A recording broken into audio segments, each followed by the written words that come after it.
Well, thank you guys all for being here. We'll respect your time here and get kicked off. Miles, can you see my screen there with the first slide?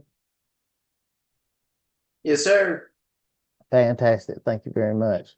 Well, thank you guys all for being here. This is the March. It doesn't even seem possible that this is March 5th, but it is. So this is the March 5th Professional Roundtable. It's great to have everyone. Um, for those of you, this is your first time to be on the roundtable. This is our sixth season of this epic journey that started as a COVID update and has turned into a valuable resource for you guys to learn and grow with each other and share ideas and best practices monthly. So thanks everyone for being a part of this. Every now and then we get a question about Zooms. These are posted on YouTube and other social media platforms.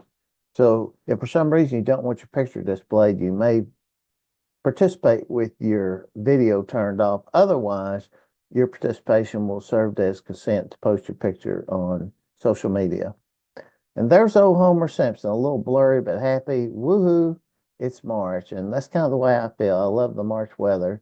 Of course, we all know that March brings about March Madness and the basketball playoffs. And as Austin Powers likes to live dangerously, that's for anyone that picks a 16th seed over a number one pick. And I say that knowing that we all know that happens every year, at least somewhere. And there's old Mr. Candyman says, if you're wearing green, you should have to tell about your Irish heritage. I don't think that's a prerequisite to have to wear green on St. Patty's Day, but Willy Wonka, that seems to be a pet peeve of his. And this little snow bunny creature just wants to know what's up with March memes. He's not real excited about it because he's going to have to go in his tunnel. On this day, March 5th in 1908, Rex Harrison, English actor, was born, and I know him best from the movie Cleopatra, where he played Julius Caesar. He also played Dr. Dolittle in a lot of famous movies, but a very famous actor, very talented Rex Harrison.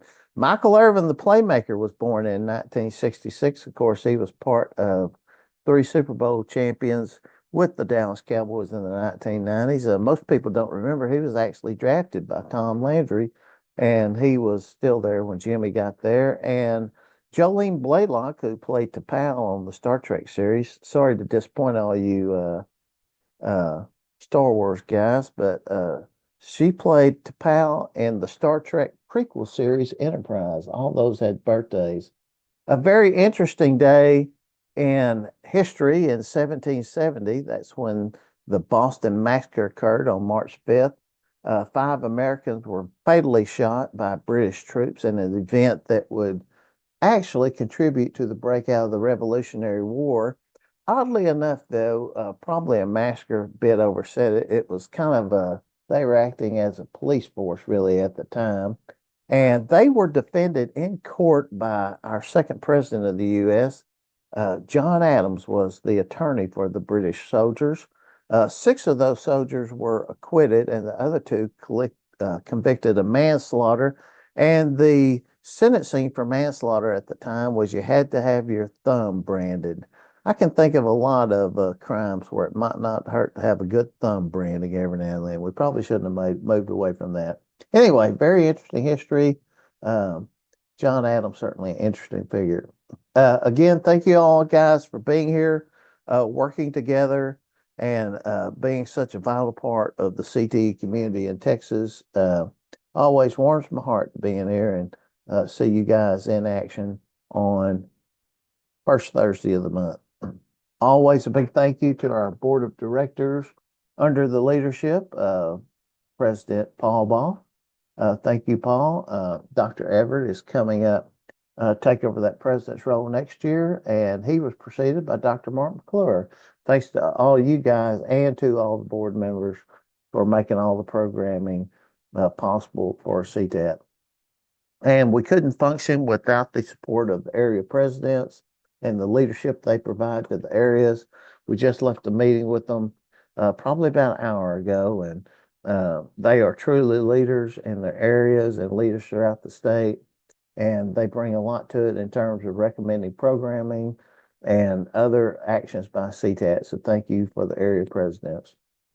One last time, let's congratulate all the districts of distinction.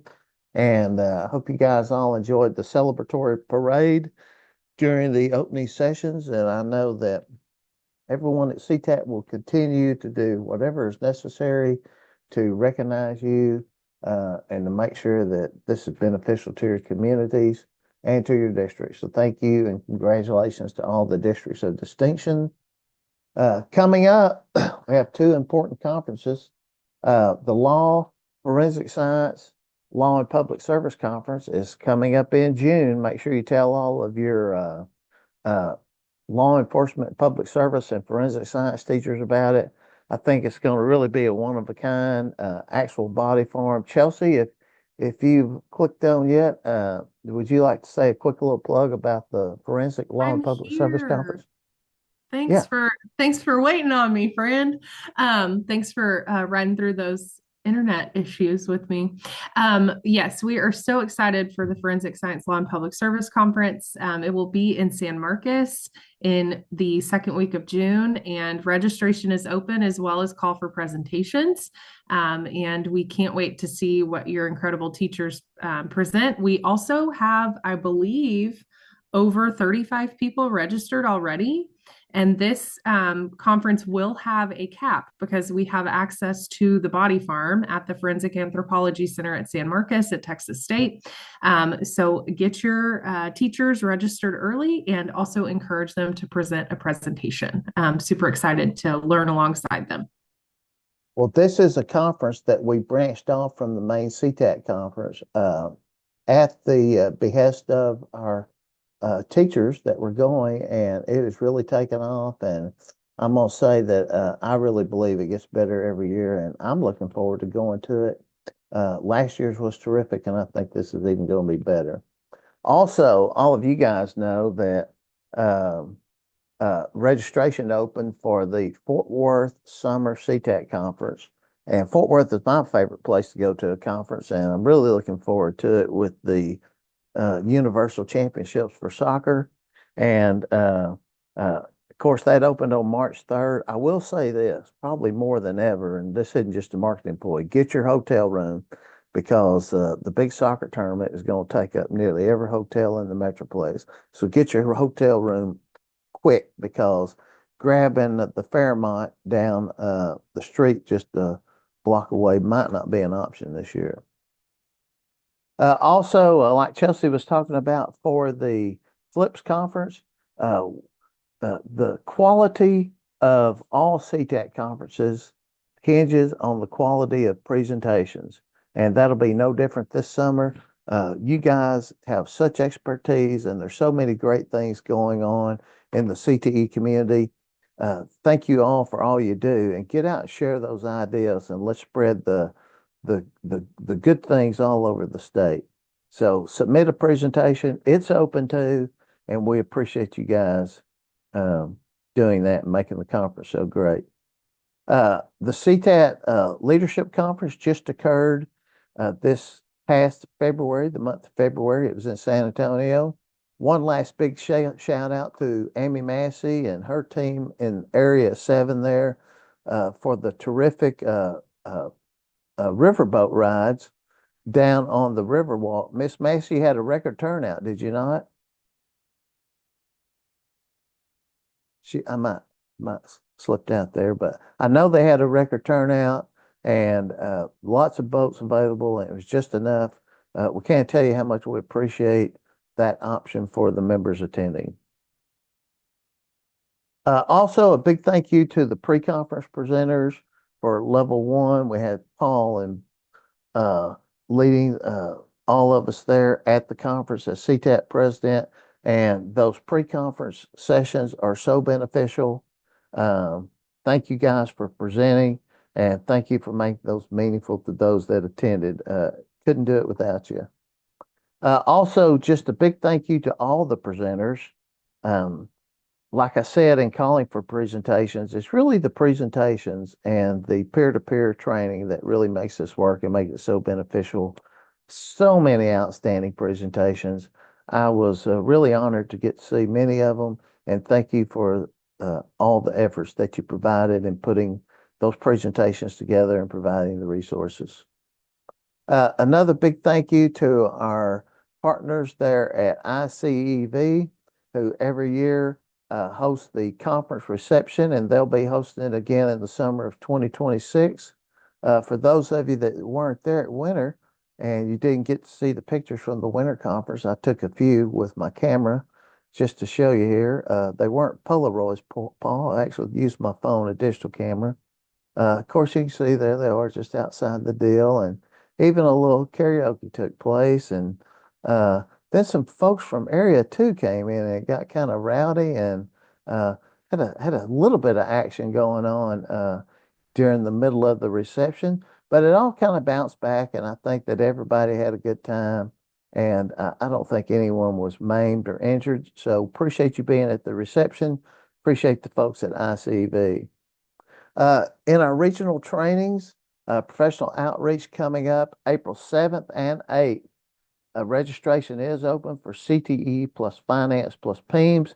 Becky Estrada will be back there teaching the TASBO part of it. Our friends and outstanding colleagues there at Northwest ISD with the PEAMS and the finance folks and the Northwest ISD CTE staff will be providing the district portion of the training. I'm looking forward to it. Thanks to everyone that's participating and can't wait. And I just checked in. If you're going to get a hotel up there, you might ought to do that pretty quick because they're going pretty quick too that time of the year. So CTE plus finance plus PEAMS, April 7th and 8th, Northwest ISD Administration Building.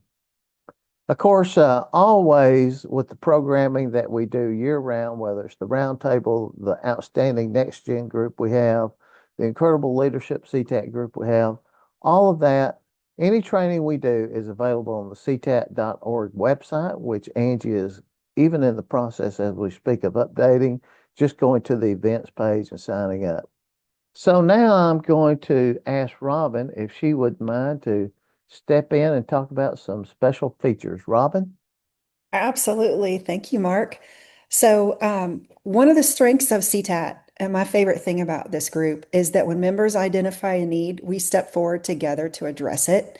The folks that you see pictured here just concluded their work in developing a CTSO stipend guideline. And this is a resource that will be coming out very soon, probably next week.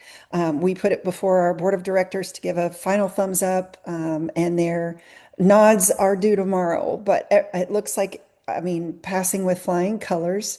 So the work of these folks really is appreciated. One of the things that we see come up in the member forum almost on a weekly basis is about guidelines and stipends for CTSO advisors. And so this group got together, and of course, Mark and Chelsea have fantastic facilitation skills. And so their work combined is going to come out next week. And just a heads up, there are no dollar amounts listed in this stipend guidelines, and that is intentional because there's a lot of local flexibility and a lot of variation out there in what districts do. But even saying that, the framework itself, once you see it, it's tiered, it's very strong. You can clearly identify the level of effort and time put into being a CTSO advisor or sponsor and corresponding tiers. So it's going to be a wonderful resource coming out next week. Thank you to that committee for their work. So for the awards program, we are it's award nomination season. So you guys, area presidents are accepting awards now through May 1st. And those are for both member awards and impact awards. And we can post this in the chat, but we have 2 pages on ctat.org. One page is dedicated to explaining the member awards, and one to the non-member awards, which are called impact awards. And so we've outlined some key deadlines here because not every program goes on to the region or national level. But be sure if you've got a fantastic administrator, an experienced teacher, a new teacher, a guidance counselor who should be recognized, be sure and send those nominations forward to your area president before May 1. We will worry about collecting all of their detailed information. We just need the basic contact info. You don't have to write a dossier. Now, we'll be recognizing them this summer. We integrate our awards, our member awards ceremony into our opening general session. So we look forward to recognizing them. This is when Mark hits for it. Great. Okay, so what we put together for you here is so you can see which awards stay at the area level, which move on to state, which move on to the regional level, and which move on to national. There's a couple of items to point out here. So the Post-Secondary Professional of the Year and the Carl Perkins Community Service Award are not ones we've had available to apply for the CTAT community in recent years. They're offered through ACTE. And as part of Monique coming on board and kind of taking ownership of the awards program, she did an audit of what's offered at both levels. And so we raised the question, why aren't we offering these too?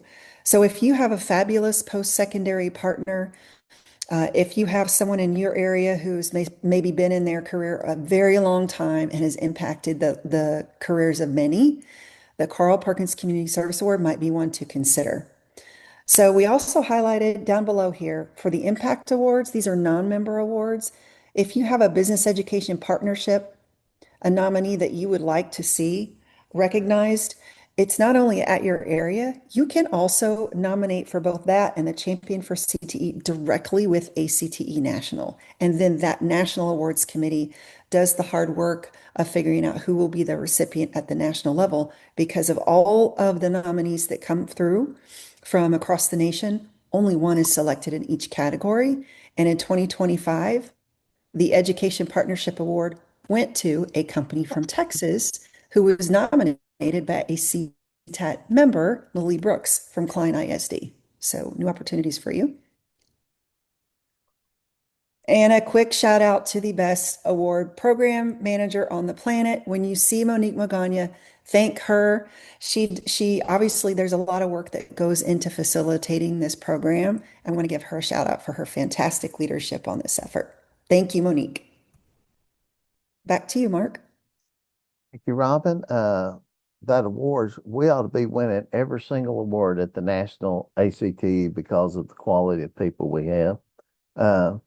Let's get them nominated. So, for those of you that were at conference, you know that William Phelps gave a very informational lecture on or update on JROTC, and he stood there and took questions for probably 30 minutes, and we really appreciate William. And that's what it's all about. We get those folks right there and get them answering questions. It was terrific. Again, last time, but yes, PE substitution is CTE. Yes, it's funded at 1.28 regardless of when you offer it. And yes, it will count towards completer status.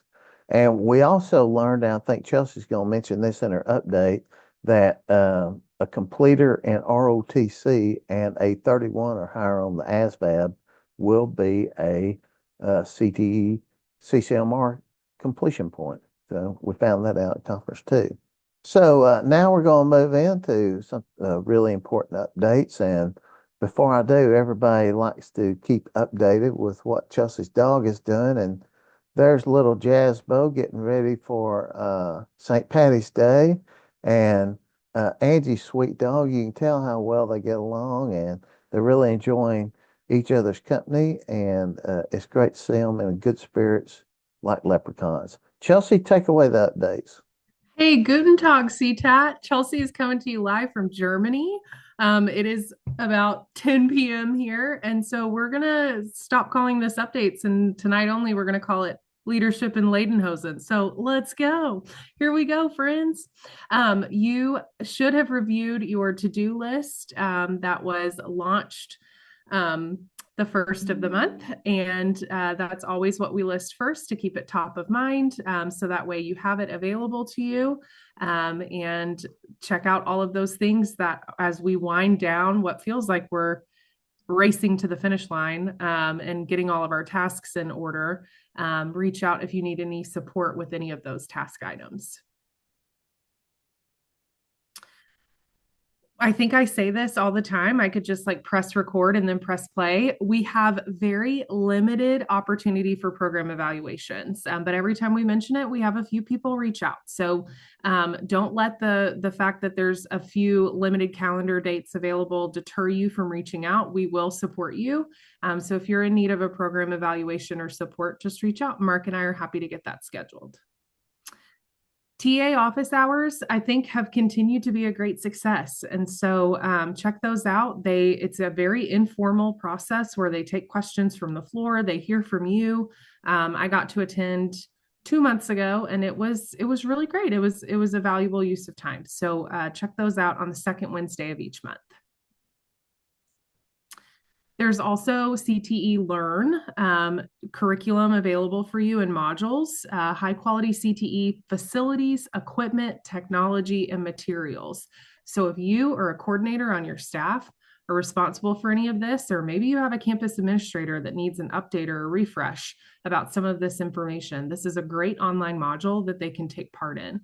And you can reach that through the link in chat. Again, just like what Mark was sharing earlier, JROTC guidance was provided. TEA communicated that they will continue to enhance and provide additional feedback. Mark kind of went over this earlier, but in terms of JROTC, look for the guidance that's available on the TEA CTE website, and then keep your eyes peeled for more, as they hinted at Winter Conference. And Chelsea, it might be a good place to point out here that NDCC programs have been officially added as okay to use for JROTC. So go on this most updated guidance that it is allowed, because there is guidance floating out there that it's not allowed, but that has been rectified. So NDCC courses, we're getting hearts from the field. We are excited about that, Patrice. And so NDCC courses are reported through JROTC. The 25-26 JROTC unit evidence submission form is required. So it will be through an official DoD authorization form. We had some discussion on that in our area president meeting today. Do note that no later than May 29, 2026 deadline, but that is, there's more information in the accountability manual. But if you have anything that you run into where you need technical assistance or guidance on that, Mark and I are happy to support that, as well as direct you to some of the language that's been provided. Student Hero Awards nominations are out. The State Board of Education invites communities across Texas to recognize students who show heart and purpose. And what better students do we have that are out there that are CTE students, right? They show heart and purpose in everything that they do, through CTSO, through what they're learning in their curriculum and in their classwork, through the impact that they're making on their communities. So give them an opportunity to be a student hero. There are updated TEA CTE programs of study frameworks. Make sure that you are downloading the most up-to-date one. And if you are wanting to edit them to reflect what you offer in your coursework, the CTSO alignment, the IBC alignment, those are available for you, and they are effective.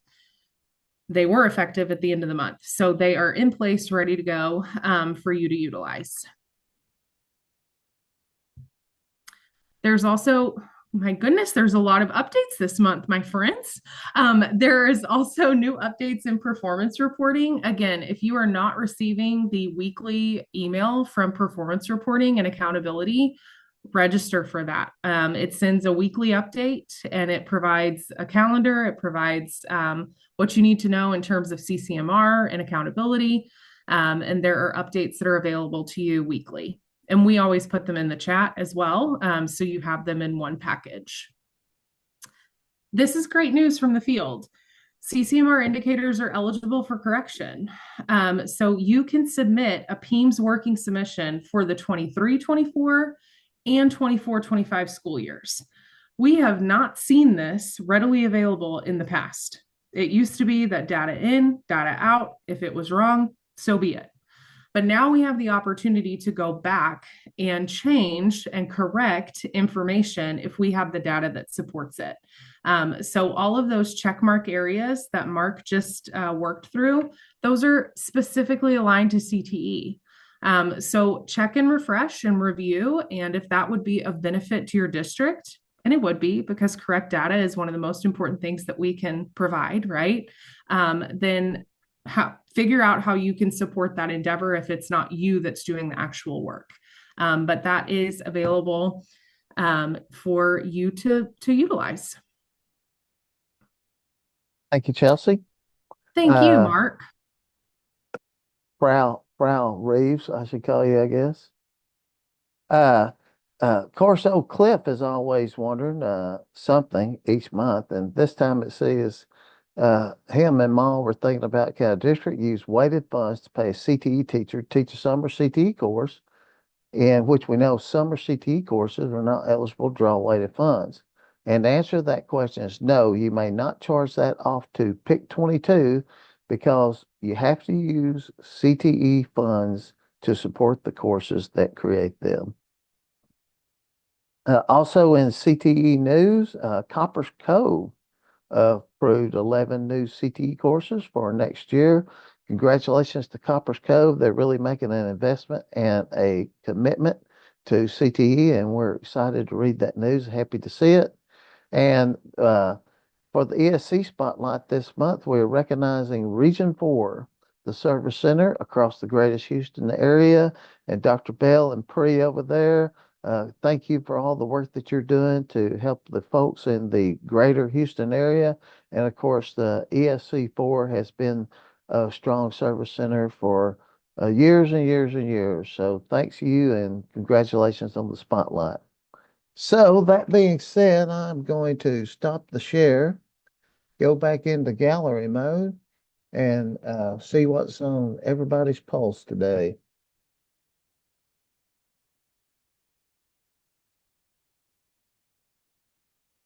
Before we get going too much, a big thank you to Owen Dixon and Paul Balk for hosting uh, the new attendee meeting that was held at conference to welcome all the attendees. I think we had about 30 folks gather around there, and it was really nice, and they gave some great advice. And I think Randy Woolsey, I think I may have left your name off the task force for the CTSO stipend. I apologize for that and want to make sure that you're there. And Chelsea has instructed me to correct it for the next send out. So we'll make sure it's there. Any other comments, questions? Mark, I have just a clarifying question. You mentioned that if a student scores a 31 on the ASVAB, we can mark them as an earned IBC with an earned IBC.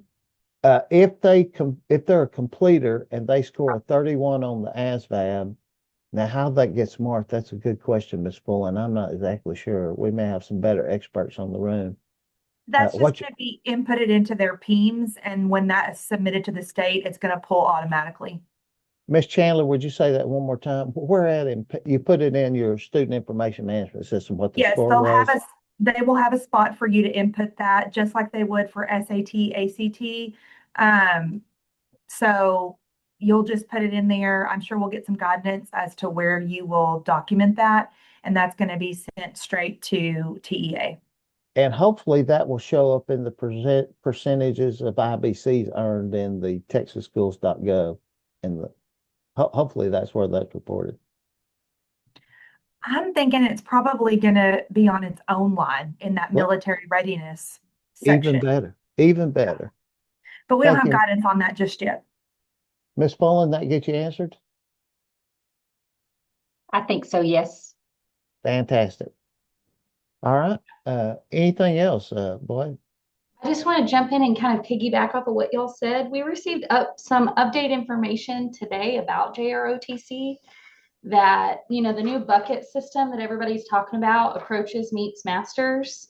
So it's showing on what they believe is going to come out this summer for the upcoming 9th grade cohort that if the student scores between a 31 and a 49 on the ASVAB, that's just approaches.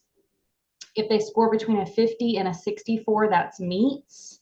And if they score a 65 and above, that's supposed to count as masters. And that information came out today. As a proposed, that's all still proposed, right? Proposed, but they do think that this will likely be what goes through. But I also saw something too, and I don't know if anyone else saw this, that they're also going to do a 5% cap on JROTC as well. So That'll be interesting. You know, I bet if they score a 31 and they're hauling a rifle through the desert, they're better than approaching. Randy, where did that information come from? Was it an accountability webinar that you were on? I was not on it, but our district accountability director was, and he came by and gave it to all of us that have our hands in CCMR. But yeah, it's out on tag. It was in there, but it's there today. And they felt, I guess, from the meeting, again, I wasn't in there, they felt rather confident that this is probably what's going to be the final. Okay, thank you. I love how they drip and drab that information out, incomplete over 2 years.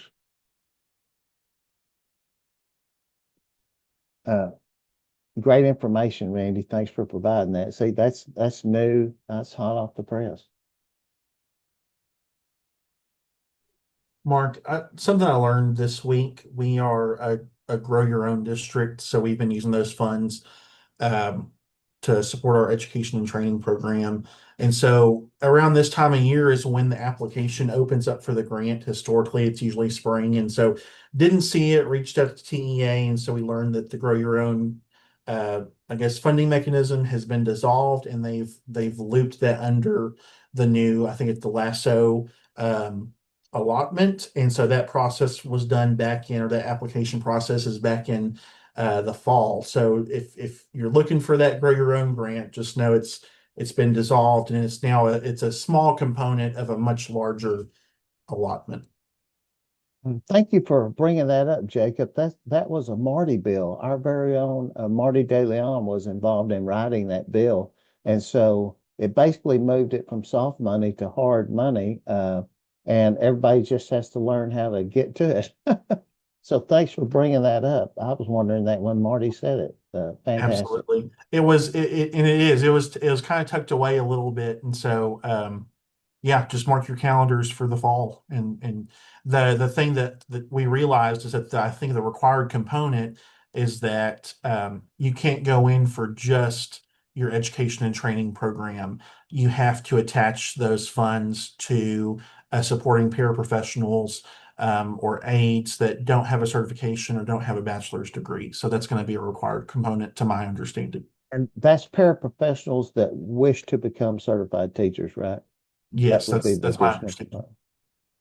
Thank you, Jacob. Great point. What else you guys have going on? Fantastic. Can I piggyback off of Jacob on a different grant? Please do. So the Texas Workforce Commission dual credit equipment grant only is due tomorrow at 10 a.m. So if you have been working on that and been delaying it, or you didn't know about it, it's tomorrow morning at 10 is when it's due to the portal. So Now repeat that again. What is it, Miles? it's The equipment? It's through Texas Workforce Commission, the same one that does the JET grant, but it's a dual credit equipment only grant. Well, I'll be darned. I haven't seen that come through. Thank you, Miles. Miles, any chance you could post a link in the chat? Yeah, give me a second. Thank you, Miles. That might be a good grant. Of course, that probably, did you learn about that from your post-secondary partner? Yes, sir. Our Vernon College, but also our we've got a Texas Workforce Commission North Texas office here. They reached out and said, "Hey, we know you're working with Vernon, so y'all ought to fill this out." Winner, winner, winner. Thank you, Miles. All sorts of good stuff today. What else? And Miss Woolsey just posted the Miss Woolsey, I assume that that's the stuff that you saw from your Yes, it's yeah, on page 31. What I'm holding up and looking at, that's like the latest that they're proposing. the bucket feature. Yeah. Hey, Paul, I have a question for Miles, if you don't mind. Sure thing.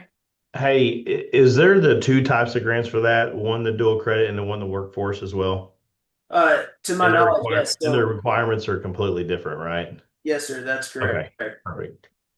And Now, we're starting a partnership with community college down the road, and we're opening up 3 level 1 certs. So we're applying for Okay, that. that's what I was thinking. Thank you. You bet. guys, we are in a renaissance for skilled trades.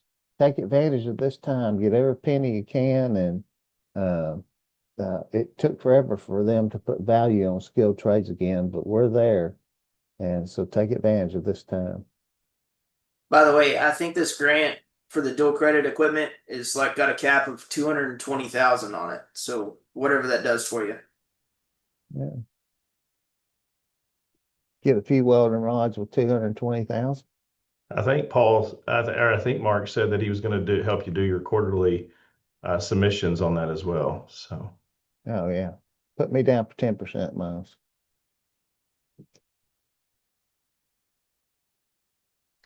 Zach, how's your new building coming along there in Irving?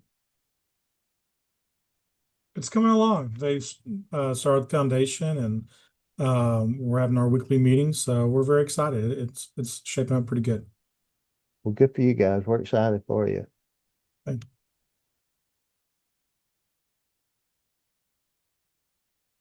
Anyone else have anything going uh,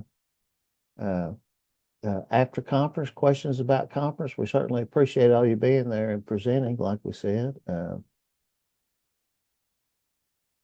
Dr. McClure, what's happening from the head shed? Anything exciting?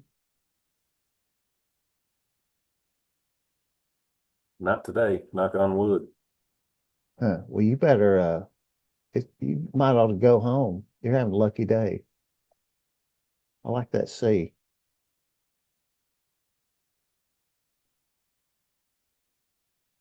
All right. Anything else? I will say this, Lisa Harrison and Pam Cook with TSA are working to, again, with us this year to put together the teacher content, of course, business, marketing, and finance, and all the technology and engineering areas that align with TSA. Pam Cook is working on, and we're really looking forward to that. And so if your business teachers, your tech teachers, your AV teachers, make sure they get notice of the Fort Worth conference. And Brooke Martin, our very own Aldine ISD, is putting together a proposal to do a multi-linked presentation for any teacher that is looking to get into administration maybe in the future. And Brooke, if you're on here, we appreciate you putting that together and working with Lisa and Pam on that.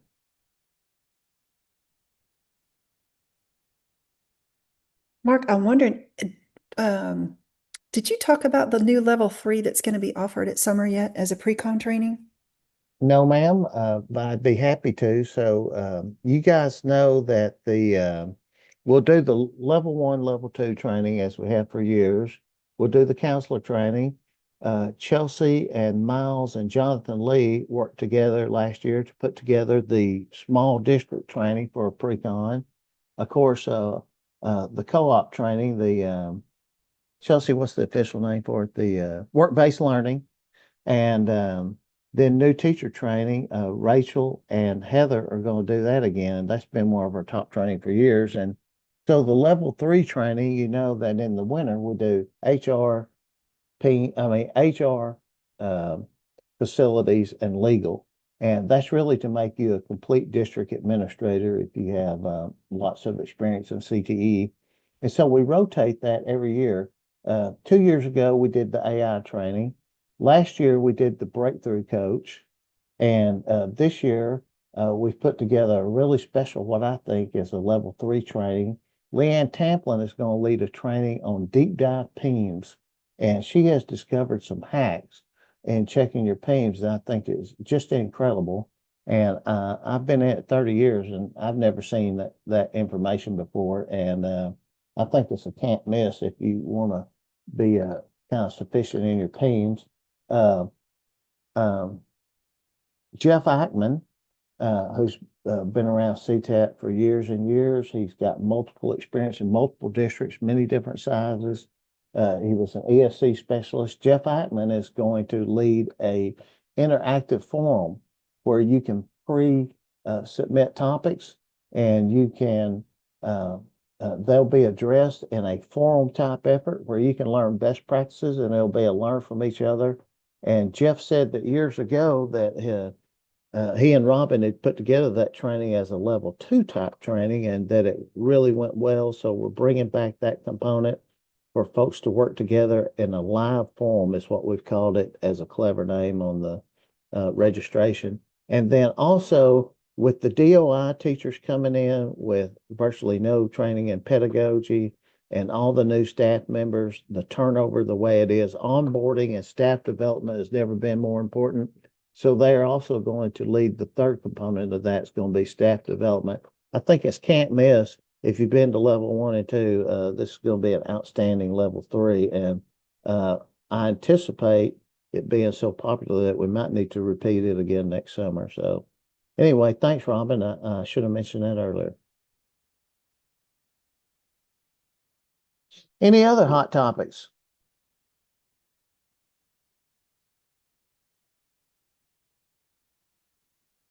I will say, I saw Rick up there in the top corner. We completed our first meeting, like Robin was saying, with the legislative task force.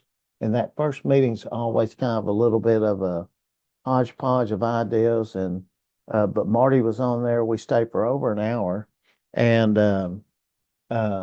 it was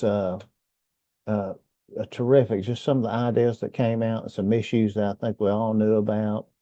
Very important to CTE. And I think that the legislative task force, we got great people on there, and that's really going to be a great group. It is embedded in the training, Ms. Wellborn. The additional PIMS training is going to be embedded in the level 3. Thank you for asking that. And then, Robin, before we go, would you mind giving us an update on your meeting that you had with Marcette today? Sure. So we were fortunate to be invited as presenters. Marcette and I represented Texas in ACTE, Advanced CTE, which is an arm of ACTE, to talk about policies impacting CTE that were passed by the last Texas legislature. But a more broad sense, and states are so different. It's hard to offer advice where we can really take and directly learn from one another. We talked more broadly about the policy environment in the state and what drives our lawmakers to invest in CTE. We thought that would be more of a value add to those on the call, because they're practitioners like you guys, and also peers that work for associations that support CTE, and Marcette's peers. So it was a lot of fun. Well, we appreciate you and Marcette for representing us there. And there are things that we can pick up from other states, but I will say this: we complain a lot about we don't have enough money, and we don't. The teachers aren't as supported as they should be in the state, but probably compared to the rest of the nation, we're in pretty good shape. So need to be thankful for that. All right. Any other comments, questions before we stop the recording? Well, why don't we stop the recording and move over into the Slack? Thank you guys very much. This session will be posted on the YouTube channel as usual.